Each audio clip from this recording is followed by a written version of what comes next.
খুবই দুঃখজনক, মহুয়া মৈত্র কৃষ্ণনগরের জনগণের দ্বারা নির্বাচিত, ভোটে তাকে পরাজিত করতে না পেরে বিজেপি তাকে আত্মপক্ষ সমর্থনের সুযোগ না দিয়ে 557 পাতা রিপোর্ট পাঠিয়ে আধ ঘন্টার মধ্যে সবাই ডিসকাশন করে বারবার করে সাংসদরা বলেছে, আমাদের ইন্ডিয়ান অ্যালায়েন্সরা বলেছে যে আমাদের রিপোর্ট পড়বার সুযোগ দাও, সেটা পর্যন্ত দেওয়া হয়নি।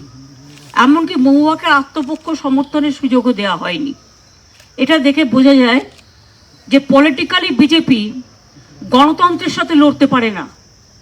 পলিটিক্যালি ওদের পলিটিক্যাল ভ্যান্ডেটা, রাজনৈতিক প্রতিহিংসা চরিতার্থ করবার জন্য একজন মহিলাকে, specially belongs too young generation, তাকে যেভাবে হেনস্থা করা হয়েছে, যেভাবে ক্লাসিক্যাল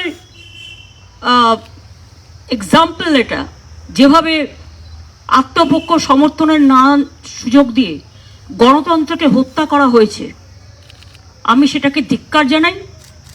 দল সম্পূর্ণভাবে মহুয়া মৈত্র পাশে ছিল, আছে এবং থাকবে।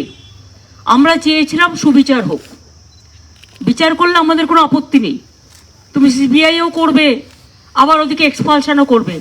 কমাস বাদে ইলেকশন, 2 মাস বাদে, 3 মাস বাদে বড়জোরের একটা সেশনে অ্যাটেন্ড করতে পারতো, সেই সুযোগটাও তোমরা দিলে না। এর মধ্যে দিয়ে প্রমাণিত হয় যে বিজেপি কতটা প্রতিহিংসা পরায়ণ রাজনীতি করে।